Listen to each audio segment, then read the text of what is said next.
Bienvenidos amigos a esta reflexión del día de hoy. Como siempre, saludo fraterno y cordial a todos los que ven mi reflexión en YouTube, en Facebook, que lo ven también en mi página cnselaunion.com.co, a través de Teluro Producciones, a través de Legón Telecomunicaciones, a través de Fibranet Plus. Espero que ustedes disfruten de estas reflexiones como las hago y como las digo. A veces las digo de una manera como muy dura, ¿cierto? Pero las tengo que decir así. Ese es como mi estilo propio de decirlas y es como yo siento que el Espíritu Santo me ilumina para decirlas. Soy a veces tibio, pero a veces soy duro para decir las cosas porque así están escritas. Uno de los problemas del mundo es que creen que la palabra de Dios es pura misericordia. Entonces Dios tendrá piedad de mí a la hora de mi muerte.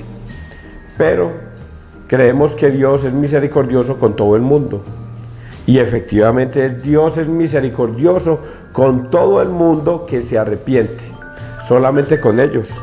Quien se arrepienta, Dios es misericordioso. Si usted no se arrepiente y va y se muere, no hay Dios para la misericordia. No hay Dios porque usted muere en pecado. Entonces, de pronto todo queda en manos de Él, sí, al final, porque nosotros no podemos ser juzgadores ni condenadores de las personas. El único que puede juzgar y condenar es Dios. Pero la Escritura es clara al decir quiénes se salvan y quiénes se condenan. Vayan, prediquen. El que crea se salvará, pero el que se resista a creer se condenará. Ahí ya está escrito, ahí ya está dicho. Ahí no hay que agregarle que es que Dios me tendrá misericordia de mí porque es que yo fui bueno, aunque no creí en Él, aunque no confié en Él, aunque yo no estuve con Él, Dios tendrá misericordia. Él sí, es el único que va a juzgar y va a condenar, pero la palabra dice Jesucristo: yo no he venido a juzgar al mundo, sino que el mundo se salve a través mío. Ustedes ya tienen quien los juzgue. La palabra. La palabra dice que cielo y tierra pasará, pero la palabra no pasará y que hasta la última tilde y coma se cumplirá. Por lo tanto, la palabra te juzga y la palabra te condena. Vamos a persignarnos, muchachos. Hoy es 28 de diciembre, Día de los Santos Inocentes. Vamos a escuchar la historia hoy del por qué es Día de los Inocentes, qué fue lo que pasó, y ese será el Evangelio de hoy.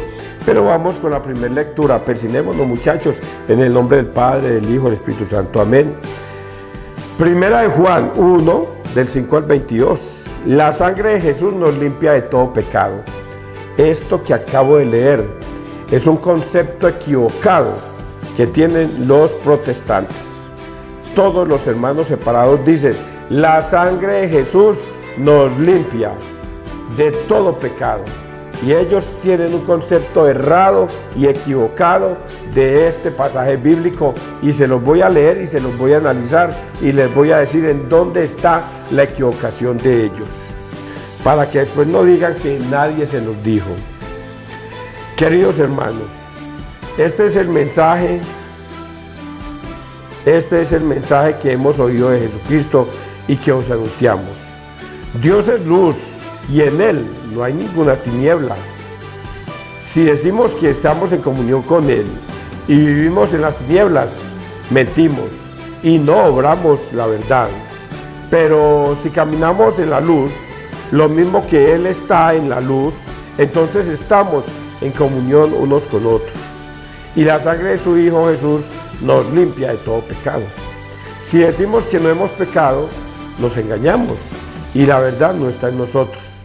Pero si confesamos nuestros pecados, Él, que es fiel y justo, nos perdonará los pecados y nos limpiará de toda injusticia. Si decimos que no hemos pecado, lo hacemos mentiroso y su palabra no está en nosotros. Hijos míos, os escribo esto para que no pequéis. Pero si alguno peca, tenemos a uno que abogue ante el Padre, a Jesucristo, el justo. Él es víctima de propiciación por nuestros pecados, no solo por los nuestros, sino también por los del mundo entero. Palabra de Dios, te alabamos a ti, Señor Jesús. Si nosotros leyéramos este pasaje bíblico así tan escuetamente como lo acabo de leer y no lo analizáramos apologéticamente, diríamos lo que dicen los hermanos separados. Si bien no hay necesidad de ir a confesarse con ningún hombre, la sangre de Cristo me ha limpiado de mis pecados, por lo tanto yo no tengo que ir a confesarme ante ningún sacerdote, sino es mirando para arriba, para mi cielo, y decirle a mi Señor: perdóname, Señor, todos mis pecados, y el Señor, que es justo y misericordioso, me perdonará. Así lo interpretan los hermanos separados y creen que la Escritura les dice eso, porque un pastor mentiroso los engañó y les hizo creer que no había necesidad de ir donde un sacerdote a confesarse, porque eso no estaba en la Escritura, sino que es una y no mirar para arriba, para el cielo, y ya Dios, que con su sangre nos limpia a todos. Y vamos a analizarlo entonces. Dice la primera partecita, porque lo vamos a analizar de a poquitos. Queridos hermanos, este es el mensaje que hemos oído de Jesucristo y que os anunciamos. Dios es luz y en Él no hay tiniebla alguna. Si decimos que estamos en comunión con Él y vivimos en las tinieblas, mentimos y no obramos a la verdad. Esa primera parte. Si decimos que estamos en comunión con Él y no obramos en rectitud, mentimos y no está Dios con nosotros. Y en comunión con Él es que el Señor dio unas órdenes a sus discípulos. Y esas órdenes están implícitas en la palabra de Dios. Él escoge a 12 discípulos, toma a Pedro por cabeza, luego a él le entrega las llaves del cielo, le da toda autoridad para atar y para desatar, y le entrega la iglesia de Jesucristo.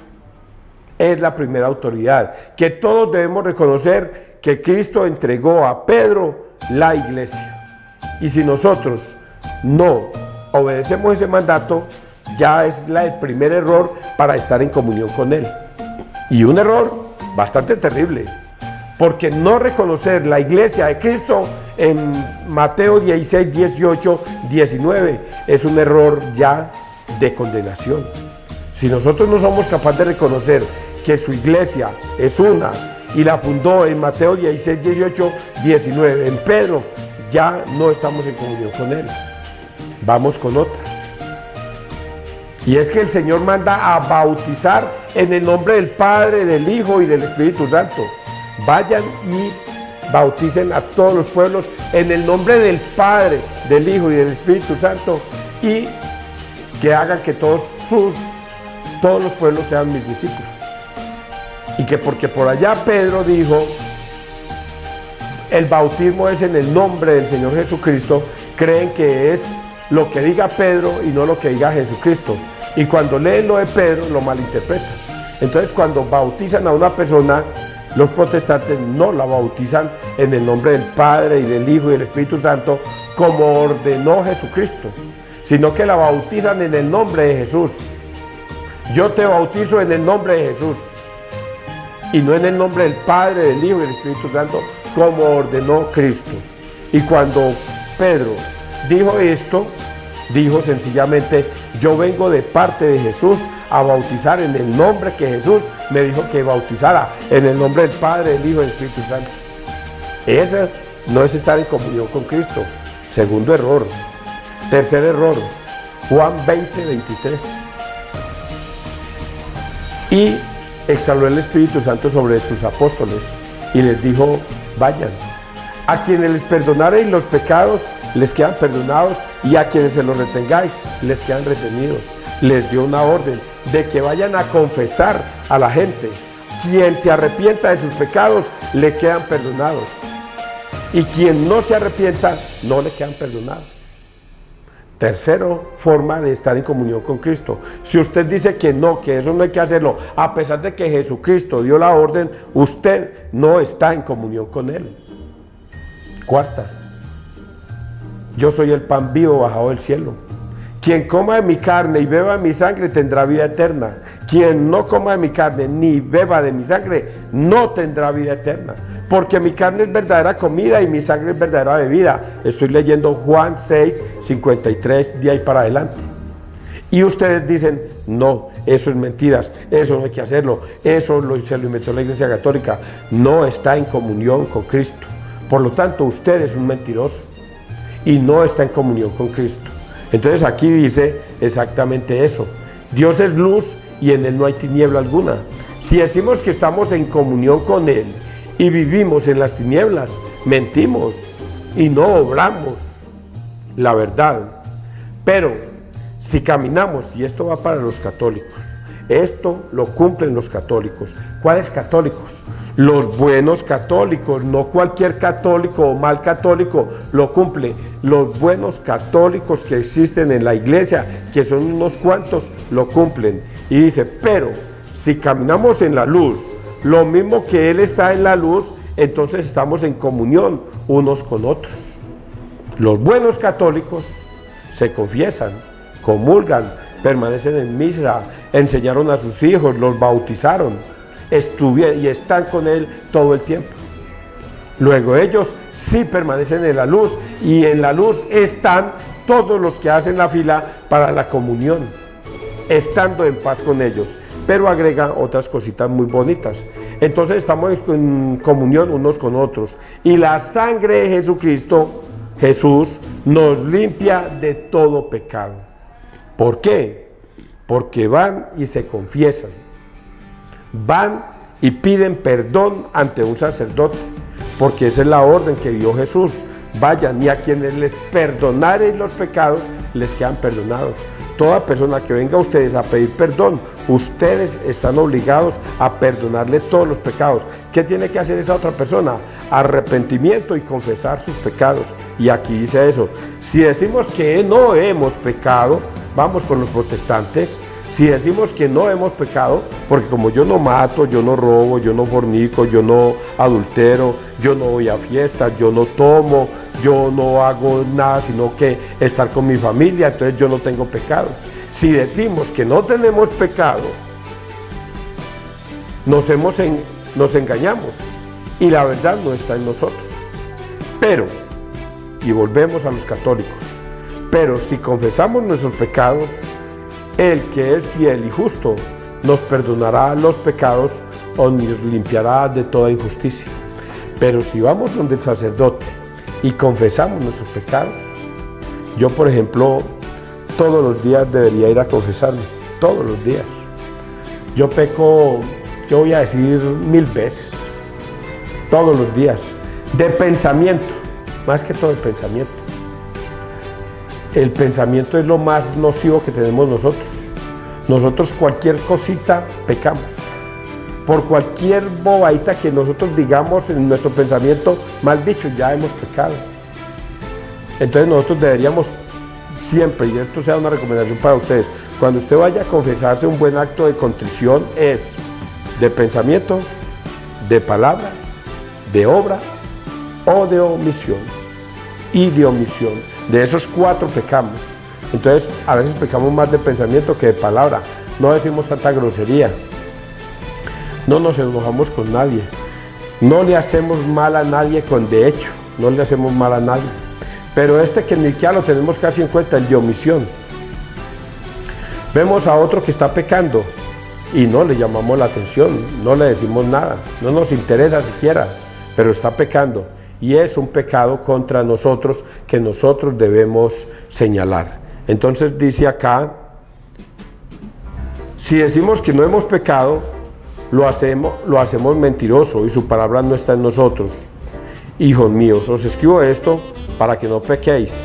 Pero si alguno peca, tenemos a uno que abogue ante el Padre, a Jesucristo, el justo. Él es víctima de propiciación por nuestros pecados, no solo por los nuestros, sino también por los del mundo entero. Entonces, ¿cómo es la salvación? Dios nos limpia, Dios nos redime, Dios nos salva. Solo sí si nosotros vamos y confesamos nuestros pecados. Es la forma, esa es la forma que hay que hacer para que usted vaya al confesionario. Y así, solo así, el Señor nos redime de nuestros pecados. Si usted va y se confiesa, usted va a la Eucaristía, el Señor nos cura de nuestros pecados. El Señor nos redime de nuestros pecados, pero si estamos en comunión con Él, de resto, no. Salmo responsorial. Salmo 123, 2, 3, 4, 5, 7, 8. Hemos salvado la vida como un pájaro de la trampa del cazador. Si el Señor no hubiera estado de nuestra parte, cuando nos asaltaban los hombres, nos habrían tragado vivos. Tanto ardía su ira contra nosotros. Nos habrían arrollado las aguas, llegándonos el torrente hasta el cuello. Nos habrían llegado hasta el cuello las aguas impetuosas. La trampa se rompió y escapamos. Nuestro auxilio es el nombre del Señor, que hizo el cielo y la tierra. Es así, muchachos. Nos habría tragado vivos si el Señor no hubiera muerto en la cruz por nosotros. El Señor, para los que no han podido entender, Jesucristo entregó su vida como Cordero de propiciación para darnos a nosotros vida eterna y librarnos del pecado que teníamos antes de venir Jesucristo. Él muere en la cruz por nuestros pecados, se entrega a Dios como Cordero y por eso nos libra de nuestros pecados. Voy a hacerles un pequeño paréntesis allí. Recordemos que en el Antiguo Testamento una persona que iba a ir a confesar sus pecados tenía que llevar un cordero. El sacerdote lo que hacía era recibir ese cordero sin mancha y lo degollaba, lo decapitaba, lo mataba y la sangre era arrojada a las paredes del santuario, de donde estaban. Y ese pecado le era perdonado. Ese es el cordero que se entregaba por los pecados de los hombres, de la persona que estuviera pecando. Entonces, cada vez que una persona tenía pecado, iba y se compraba un cordero, conseguía un cordero, iba y lo llevaba al altar y los sacerdotes lo decapitaban, lo sacrificaban y esa sangre limpiaba los pecados de esas personas que iban. Pero cuando viene Jesucristo, Jesucristo dice, o Dios dice, ya estoy mamado, cansado de que de esa sangre, de que maten y maten corderos y nadie se arrepienta y sigan en el mismo cuento. Por lo tanto, Jesucristo se ofrece como cordero para salvar de los pecados al mundo entero. Él se ofrece como cordero y Él se sacrifica en la cruz, muriendo en la cruz. Cuando Él muere en la cruz, vence al diablo, vence al enemigo. Lo vence porque al morir en la cruz, entonces esos pecados desaparecen. Y Jesucristo toma los pecados del mundo entero para sí. Es lo que está diciendo acá. Nuestro auxilio es nuestro Señor. La trampa se rompió y escapamos. Nuestro auxilio es el nombre del Señor que hizo el cielo y la tierra. A ver, en esta primera parte, aquí está.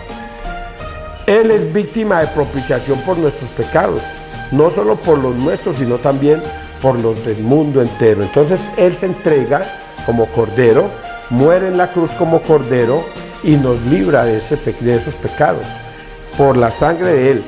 ¿Quiénes se pueden salvar por la sangre de Él? El mundo entero, todos. Pero ¿cuál es la condición? Que debe haber un arrepentimiento, debe haber una confesión de sus pecados. Los hermanos separados dicen que ellos no tienen pecados.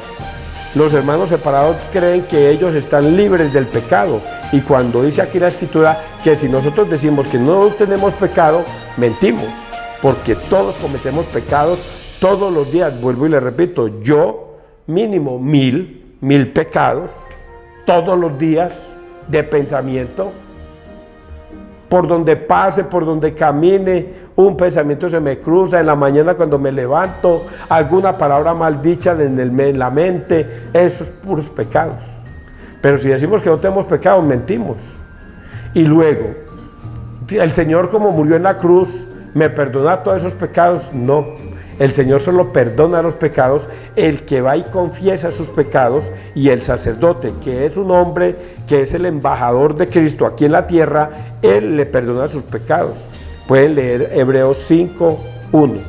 Hebreos 5:1, y ahí van a encontrar la respuesta de por qué el sacerdote tiene autoridad para perdonar pecados. Y esa autoridad, y hay otros pasajes bíblicos, sino que no se los puedo decir ahorita, pero hay otros donde se da cuenta uno de que definitivamente el Señor dio la orden de perdonar pecados a los sacerdotes, y que todo el que venga a los sacerdotes a pedir perdón, el Señor les perdona. Vamos a leer el Evangelio. Mateo 2, 13, 18. Herodes mató a todos los niños en Belén. Cuando se retiraron los magos, el ángel del Señor se apareció en sueños a José y le dijo: levántate, toma al niño y a su madre y huye a Egipto. Quédate allí hasta que yo te avise, porque Herodes va a buscar al niño para matarlo. José se levantó, tomó al niño y a su madre de noche, se fue a Egipto y se quedó hasta la muerte de Herodes, para que se cumpliese lo que dijo el Señor por medio del profeta: de Egipto llamé a mi hijo. Al verse burlado por los magos, Herodes montó en cólera y mandó a matar a todos los niños de 2 años para abajo, en Belén y sus alrededores, calculando el tiempo por lo que había averiguado de los magos. Entonces se cumplió lo dicho por medio del profeta Jeremías: un grito se oye en Ramá, llanto y lamentos grandes. Es Raquel que llora por sus hijos y rehúsa el consuelo porque ya no viven. Palabra de Dios. Gloria a ti, Señor Jesús. ¿Quién no ha escuchado la historia de los santos inocentes? Herodes mandó a matar, creo que alrededor de 30 niños, que eran los que habían nacido menores de 2 años en aquella comarca. Los mandó a matar por un pequeño detalle. Era un hombre ávido, sediento de poder, y el demonio lo tenía atado, porque como era un hombre que no amaba a Dios, sino que amaba el poder, entonces se cumple lo que Jesucristo también dice, que es muy difícil que un hombre ame o al dinero o a Dios, o aborrecerá a uno y amará al otro, porque así es. Un hombre que es sediento de poder, ambicioso, sencillamente quiere tener poder, poder, poder. Y cuando le dijeron que iban a ser el rey de Jerusalén, entonces él se entró en cólera y dijo: no, aquí no puede haber más reyes que yo. Él pensó que iba a ser eterno, y resulta de que iba a venir uno mal entendido por todos ellos, que era Jesús de Nazaret, Rey de Reyes. Pues bien, este hombre manda a matar a todos los niños menores de 2 años. Y ustedes pueden ver la historia que el ángel, cuando aquí vamos a tocar un temita. Los ángeles aparecen cuando se retiraron los Reyes Magos. Algunos dirán de acuerdo a las fechas, o sea que el 6 de enero no fue que llegaron los Reyes Magos. Jesucristo nació el 24 y un mes después aparecieron los Reyes Magos. No, parece ser que fue mucho tiempo después. No fue precisamente el 6 de enero, pudo haber sido un año después. Mire que Herodes dice: matemos hasta los 2 años, porque él se puso a analizar cuentas y todas esas cosas. El niño ya había nacido y se puso a hacer cuentas y dijo: entonces debe tener entre 1 o 2 años este niño, mandemos a matar hasta los 2 años. Y por eso manda a matar niños hasta los 2 años, porque seguramente el niño Jesús ya tenía 1 año, año y medio, y él, para no equivocarse, dijo: matemos todos los niños que sean hasta 2 años. Eso quiere decir que los Reyes Magos fueron un año o algo después, porque la orden de Herodes al matar a los niños es: vayan y maten a los niños. Ahí es cuando aparece los ángeles y le dice a ellos, le dice a José: José, toma a tu niño y a tu mujer y vete a Egipto, porque Herodes acaba de dar la orden de matar a todos los niños menores de 2 años.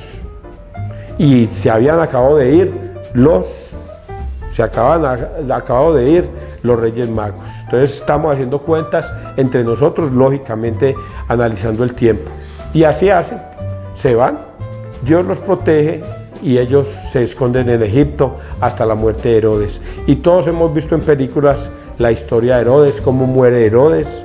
Toda persona toda persona de maldad, toda persona de esa clase de enfermedad, de la ambición, del poder, muere mal, enfermo, llevado. Él adquirió unas enfermedades raras, sufrió antes de morir el pobre Herodes, que debe estar descansando en el mismo infierno por la maldad que cometió al matar o mandar a matar 30 niños. Esa es la historia que hoy nosotros relatamos. Toda persona que haga la maldad muere. Pero les voy a hacer otra reflexión brava. Si yo fuera Dios, póngale cuidado a lo que voy a decir. Si yo, César Arturo Arias, fuera Dios y tuviera mi hijo y alguien me le quisiera hacer daño, yo daría una orden. Todo el que se ensañe contra mi hijo morirá antes de cometer su pecado. Ese soy yo, Dios, César, profetizando. Todo el que quiera hacerle daño a mi niño morirá antes de, apenas lo piense, morirá. ¿Cuántos morirían? Pero no permitiría. Pero mire Dios cómo es lleno de misericordia, prefiere alejar a su niño y mandarlo desplazado a Egipto. Es una reflexión mía. Bueno amigos, espero que hayan entendido esta reflexión del día de hoy. Que Dios te bendiga, que Dios nos bendiga donde quiera que todos estemos.